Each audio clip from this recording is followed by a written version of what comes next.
Welcome to the Prepped and Polished podcast, the podcast that empowers you to take control of your education. Featuring weekly interviews with influencers in the world of education, as well as tutoring tips, lessons, and updates. And now, here's your host, Alexis Avila. Hey guys, welcome back to the Prepped and Polished podcast. Remember, you can check us out on Twitter, Facebook, Instagram, all the social media outlets. Just check us out. Go to Prepped and Polished. Check out our website for more information, preppedandpolished.com. You can submit a question to radio@preppedandpolished.com. We love hearing from you. Let's get right to it. Today's guest is Dr. Caroline Apovian. For over 25 years, Dr. Apovian has held a position at the forefront of the weight management and nutrition field. She's one of the world's premier weight loss experts, and she's distinguished herself as a leading researcher, treatment provider, teacher, and she's a New York Times best-selling author. Caroline's latest book is called The Agedefying Diet. Now, Dr. Apovian is not only a doctor, but she plays one on TV as well. She recently appeared on the Dr. Oz show, giving tips for weight loss and nutrition. On episode 68, this episode, Caroline will give us the best foods for test day, best foods for students with test anxiety, and drinks. And what foods to definitely avoid. Whether you're a child or adult, get ready. You will learn a ton of good eating tips to maximize your health. Dr. Caroline Apovian, thanks for coming on the Prepped and Polished podcast. How are you doing today? I'm fine, Alexis. How are you? Doing pretty well. So you were on the Dr. Oz show recently, and so I was wondering if he had any good healthy pre-television snacks in the dressing room. He did. So funny that you should ask me that, and he always does. So we have I always get a private dressing room, and I look forward to the treats he has in there. He usually has carrot sticks and celery sticks with an interesting dip, nice. Like a hummus with different spices in it. Ooh. And then he'll have fruit skewers, so pieces of melon and strawberry, pineapple on skewers for me. And then sometimes he also has these freshly baked little mini muffins, but they're high in fiber, and they have raisins and seeds and pieces of nuts in them. So that's amazing. He does a great job, I know, and it's for all of his guests. He doesn't just do that for me. So Terrific. That's amazing. So can you talk just a little bit about some pivotal moments that got you to where you are today as a leading expert on diet and nutrition? Sure, I'd love to. So when I was growing up, not so long ago, my mother came to the United States from Italy, and she was shocked at the processed foods that we were eating here. And so she wasn't educated in college or anything like that, but she read everything she could on nutrition. She read Adele Davis, Carlton Fredericks, and she soon had us eating very, very healthy. She had 4 children, very, very healthy. We had vitamins in the morning. I remember having to swallow 20 vitamins before I went to school. And she would always have a very healthy breakfast for me waiting, high in protein, high in fiber. And this was way back when we weren't, thinking about nutrition. This was, in the 60s and 70s. Oh, yeah. And so I got an early introduction into healthy eating. But when I got to college, I gained the freshman 10, the sophomore 20. And I really rebelled. Against my mother. And it really hurt because I gained, 20, 30 pounds. And I was obese. I mean, not obese, overweight. And I'm 5'2", so I didn't have any extra height to hide any of the fat. And it was devastating. And so that's how I began to get healthy. I decided I needed to do something about this. I lost the weight. I battled all through college because I was pre-med and I was stressed out and, typical. But my mother was right, and I went back to healthy eating and exercise, got myself back down to a healthy weight, and now, it's so much easier for me because of these years of struggling and trying to figure out how to keep my own body healthy. And it has a lot to do with eating a balanced diet, making sure you eat breakfast, but also sleeping. So I know a lot of adolescents out there don't sleep, enough every night. And if you don't sleep enough every night, what do I mean by that? 8 hours or more. Wow. Especially for adolescents, what happens is your hunger hormones start to increase, and you start to be hungry and crave foods that you normally wouldn't. And so you tend to overeat if you don't sleep enough. Oh, interesting. Okay. Yes. So Yep. That's amazing. So tell us a little bit about your newest book that just came out, The Age-Defying Diet. And I was wondering if there's some tidbits from the book that children or teens can apply to their health. Oh, yes. So even though it's called The Age-Defying Diet, you can do it if you're a teenager, because it starts there. You want to, the healthier you are, the healthier you eat when you're younger, the better off you're going to be. And I know most teens don't think about, older years, but it really starts then. And you first of all, you get to your maximum height potential and your maximum muscle mass potential if you eat healthy, and your bone strength. You really need to eat healthy and take in enough calcium for your bones. So the premise of the book is to maintain your muscle mass. And the way to do that is to make sure you feed your muscles properly, and that involves eating protein. So, and the protein that you should be eating are lean cuts of meat, fish, chicken, turkey, eggs. There's nothing wrong with the egg. The U.S. dietary guidelines just came out finally saying there's nothing wrong with the whole egg. Eat the whole egg. It's really, really good for you. So you really need to start eating protein for breakfast, because if you don't eat protein for breakfast, you get really hungry throughout the day. So this means not just eating cereal and skim milk, but also maybe eating an egg, some yogurt with fruit, a high-protein granola maybe. But if you really just, have for example, a bagel with cream cheese, you're going to get really hungry mid-morning. Oh, wow. Okay. Yeah. But that's better than eating nothing for breakfast. I know a lot of adolescents run out of the house and don't eat breakfast, and you're not going to be your best mentally in school. Wow. If you don't eat breakfast. Wow, that's amazing. That's been shown, yes. That has been proven in studies. Wow, that's amazing. So I'm going to ask you some questions about that in a little bit, but I just wanted to. I was wondering if you do you enjoy writing, and did you always want to be an author? Well, yes, I guess I always did enjoy writing. It can be painful, but when you don't have when it just isn't coming out of your brain, you have to be creative. And again, you're more creative if you get enough sleep. So, you can just let your mind wander and figure out what you want to say. Creativity has to flow. It can't be forced. But yeah, I always enjoyed writing. I wrote poetry when I was younger.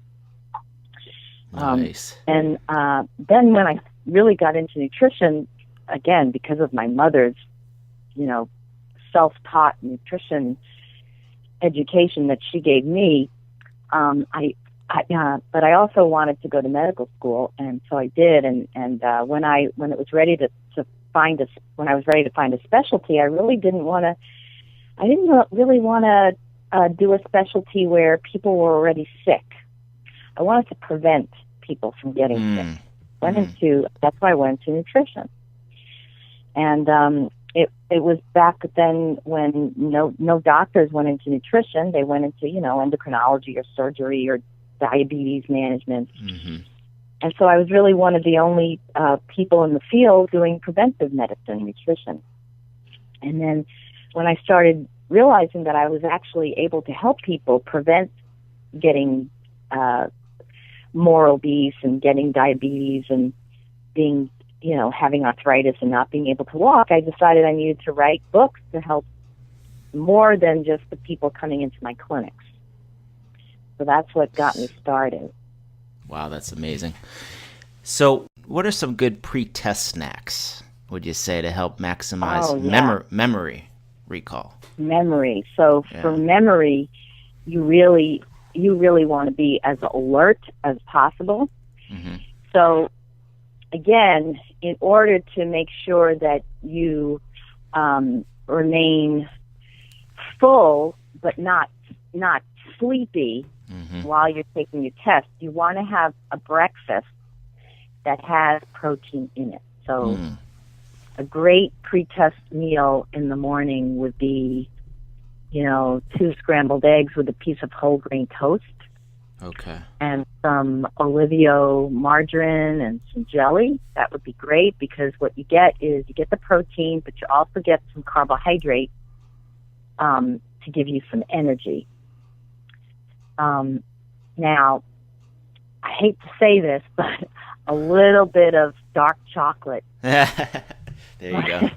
is a really good thing maybe to bring to the test, so that if you feel like you're in a slump, you can just pop a little piece of dark chocolate in your mouth. Okay. All right, but that's just a little bit. And, if you have a great breakfast in the morning, you'll be alert for the rest of the day. So, and, you should have some fruit, so either a glass of orange juice, but I recommend just eating the fruit. So half a grapefruit or some sliced oranges in the morning to go with your eggs and whole grain toast. Another great breakfast would be steel cut oats. So that's not the, the quick oats in the packet with all the sugar in it. Mm-hmm. It's the steel cut oats that you have to make. Yeah. That takes about, takes about a half hour. Takes some time to make it. But if you make it with some skim milk and not just water, it has protein in it too, and it keeps you full throughout the day and gives you lots of energy. Not to mention a little flavor. I mean. Oh yes, it gives you flavor. But on top of the oats, you can put a little tiny bit of maple syrup or some Olivio margarine and milk, and some raisins if you like. Raisins have iron in it, so that's really good to keep you strong. Fantastic. Or fruit, strawberries, berries. Great breakfast. Yeah, you got a lot of choices. Yeah. What are some snacks that you definitely should avoid eating before, say, a 4-hour SAT test, Saturday morning? Okay. So anything that is, now certainly you don't want to give yourself you don't want to take in anything fried. You don't want a heavy, cheeseburger with fries kind of thing. Mm-hmm. Because even though it has a lot of calories, it's going to make you sluggish, and you're going to want to fall asleep instead of take the test. So you really want to stay away from that stuff, because you'll get this huge insulin spike, and when it drops, you're going to feel like falling asleep. It's going to drop about an hour later after you eat it. Wow. Definitely nothing high in sugar either. A piece of dark chocolate is one thing, but a large Snickers bar is not what you want to do. Again, you're going to get this huge spike in insulin, and then you're going to want to fall asleep. So you want to maintain insulin levels to be very well balanced. You don't want huge spikes and drops, because that's going to make your mental thinking very erratic. All right, that's huge. So, all right, so maybe some peanut butter made from just the ground peanuts. Mm-hmm. great snack with whole grain crackers or on whole wheat bread with some just fruit jelly. That's great. A great snack to have as well. So jelly's okay, or like jam? Jam. The jelly that's all fruit that is just made from fruit with no added sugar. Just look for, you gotta read, and don't buy, these processed foods. And if you have to have a nutrition bar because that's all you have and it's really quick, fine. But it's always better to make the food instead of grabbing a bar, especially if you're grabbing a bar as a meal. That's a real no-no. You want to have, for each meal, especially dinner, you want to have your protein, your my plate, your protein, your vegetables, your starch on one plate. You have to have your fruit on your side and a glass of skim milk. That is a good meal. And only in emergency should you grab even if it's a nutrition bar and it's healthier because it has more fiber and more protein, it's still not a replacement for a healthy, balanced meal made from the My Plate, the USDA and the government recommendations are always better. The real food is always better than something that's processed in a plant and it doesn't even look like real food. So stay away from the middle aisles, right? And exactly. Go along the perimeter, because the perimeter has the fruits and vegetable aisles, right? It's got the dairy, it's got the meat section, and then your whole grain section. And the middle aisles has all the processed, so-called foods that are just made in a factory, and it's just processed. Here's a little bit of a tangent question, but going back to your Italian mom, what did you guys eat instead of the white pastas? Yes, so that's a really good question. So my mother was into millet. We had a lot of millet with pasta sauce that she made, and whole grain, and so whole wheat pasta we had. And we had a lot of millet, which is this grainy, it's like these small little, like couscous almost, but couscous and millet, quinoa and wheat berries and farro, all of these interesting beans and grains we had growing up. So yeah, we had a lot of lentils, split pea soups and meals with split pea, and just a lot of very high in fiber substitutes for pasta. And delicious too. I mean, with the Italian flavors, you can make those things taste good. Yeah, you can make it taste really good. Now, when we did have pasta, my mother's from Bologna, Italy, and we had spinach lasagna. So we made in the house. So it was green lasagna because it was made from spinach and flour, semolina flour. Yeah, it was really good. Really, really good. So now, a lot of kids are drinking these 5-hour energy drinks or heavily caffeinated drinks. What are some amazing alternative drinks that you recommend that they could try to give you more energy during the day? Yeah, those 5-hour drinks are deadly. We have no idea how bad caffeine could be for kids. First of all, the obvious thing is that caffeine is going to, it helps people stay up, and kids really need their sleep. So this is really, really dangerous for a kid to drink all this caffeinated stuff, sodas and 5-hour drinks. So a better option would be anything with skim milk in it. So now my book has a lot of smoothie recipes. And you can use smoothies as a high-protein snack or as, instead of a meal. So a good breakfast smoothie, for example, will give you energy all day. You got to put protein powder in it, and a blend of whey and casein protein powder is a really good option. You can put a lot of frozen fruit in it, your favorite frozen fruit, like blueberries, strawberries, raspberries, skim milk, some vanilla yogurt, or whatever flavor yogurt you like. You can put in a frozen banana. So the way you do this is get a ripe banana. Yeah, peel it, stick it in the fridge with some foil, and if you just blend that frozen banana, it tastes like banana ice cream. Absolutely.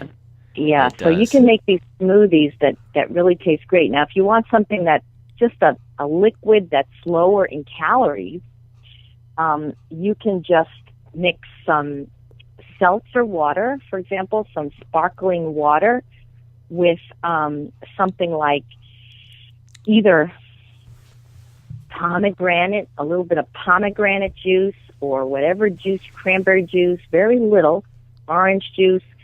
Or what I like to do is I put some tart. There's a syrup that you can buy called a tart cherry concentrate. It is made from Mendocino cherries, and it's a syrup, and you can flavor your water with it. And it's really, really delicious. It's tart, but it has really good flavor. Oh, that sounds awesome. Yes, that's what I like to do. So now I see a lot of kids with test anxiety, so I was wondering if you had any test anxiety, stress relieving tips for students who just kind of panic, and so they just need to calm down a little bit. Any calming foods? Well, there are. So, and the calming foods you need, what you want to do is take them the night before so that you get a good night's sleep. So, for example, again, this tart cherry juice that I'm talking about, cherry concentrate, has a lot of melatonin in it. So it's not melatonin in the doses that you find in the pills and the CVS. It's just a little bit of melatonin in sparkling water, or another very calming herbal tea is called chamomile tea. Oh, great. And you can take that the night before, and if you don't think if you really need to calm down the morning of, you can, have a little chamomile tea in the morning too, if it doesn't put you to sleep. You don't want to fall asleep. Okay. So something better would be maybe some a lukewarm skim milk also. Give you protein and give you energy without, revving you up. Now, can you put honey in there, or does that defeat the purpose? No, you can put a little honey as long as it's not 3 tablespoons. Yeah, you can put some honey in it. Very soothing type of pre-test drink. Sounds awesome. Now, if there was one nutrition tip you'd want everyone to know, or one or two? It doesn't have to be one, but what would it be? Well, let's see. I would say have a little bit of protein with every single meal, and make sure that in addition to that protein, you get in your fruits and vegetables. So the tip that I want people to know is that, the recommendation, especially for kids growing up, is to have 5 to 9 servings of fruits and vegetables every day. If you don't do that at breakfast, you're not going to make it. You're not going to get your 5 to 9 servings, right? So you've got to make sure that you get it starting in the morning. So that can be having, steel-cut oats with berries on it, so you get your fruits at least, or you can make yourself a smoothie and put not just the frozen berries, like I was saying, but you know what? You can throw a little bit of kale or spinach in a smoothie that is sweet tasting, and you won't taste the kale or the spinach because the other flavors will overpower it. So you'll actually get the vegetables in the morning in your smoothie, which means you get a lot of vitamins. Yeah, that's a great way to get it in the morning. Just Yep, that's right. Caroline, what would you say is the most rewarding part of your work? Well, really helping people who are out there who really have very little resources. So it's one thing to be able to go to Whole Foods because Whole Foods has such healthy products in it. Not everything, but most of it's healthy. But I'm at Boston Medical Center, which is the largest safety net hospital in New England. We have homeless people coming in who need help. And so the reward here is that we have a food pantry here, and our food pantry stocks fruits and vegetables and lean protein, fish and chicken, and we give it out for free to our people who are food insecure. What is food insecure? People who don't know when their next meal is coming from. And they rely on, homeless shelters, and homeless shelters provide food, but it's macaroni and cheese and high carbohydrate food. So that's the rewarding part, is that we have a food pantry, we have a food demo kitchen, we can help people figure out how to cook the food that they just got from our food pantry, and it's all philanthropy. We have, rich people donating money so that our food pantry can continue to be stocked. So we're very lucky here.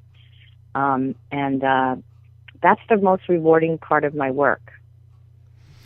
And to any kids or teens listening to the podcast, any bits of wisdom before they cross that bridge into college and young adulthood? Well, make sure that you take care of your body and your mind. So, you're studying hard, you're taking your SATs, you're going to college, maybe a secondary school after that. But remember that you want to make sure your body is fit, not just your mind, because it's connected. So you want to get your exercise in. And that's another thing. If you have time to get up, if you've gotten your sleep, you can get up a little earlier in the morning and just take a jog around the house or a brisk walk, or get your muscles moving, because all that blood flow will go to your head, give you more energy and more mental acuity to take that exam. So it's very important not just to study, but to work out and make sure that the blood flow is going to the brain to make you as mentally alert as possible. Amazing. Well, Dr. Caroline Apovian, thanks for coming on the Prepped and Polished podcast. Appreciate your time. It's my pleasure, Alexis. Keep doing what you're doing. This is great. This wraps up our show today with Caroline Apovian. Go to drapovian.com. I'm going to spell it out for you. It's www.drapovian.com to learn more about Caroline's amazing work. And while you're there, pick up a copy of her latest book, The Age-Defying Diet. And check out episode 69. We'll be doing our next tutoring tips episode. Make sure you check out our podcast page to get all of our episodes. www.preppedandpolished.com/podcast. Thank you for joining us on the Prepped and Polished podcast. Now go out there and take control of your education. You've been listening to the Prepped and Polished podcast. For more information, check out preppedandpolished.com. Also, you can follow us on Facebook and Twitter. Thanks for listening. Class dismissed.